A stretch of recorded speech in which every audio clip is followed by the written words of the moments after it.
If you're looking to stop recurring charges on Etsy, this guide will help you through the process step by step. Follow these instructions to manage your subscriptions effectively. Step 1. Log into your Etsy account.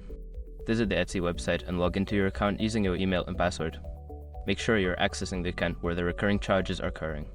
Step 2. Access your account settings. Once logged in, click on your profile icon in the top right corner. From the drop-down menu, select Account Settings to access your account management options. Step 3. Navigate to Subscriptions. In the Account Settings menu, look for a section labeled Subscriptions or Purchases. Click on this option to view all active subscriptions linked to your account.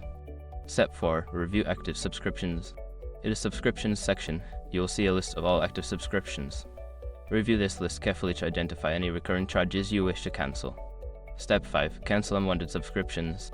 For each subscription you want to stop, click on the corresponding Cancel or Manage button. Follow the prompts to confirm the cancellation and ensure you receive a confirmation message.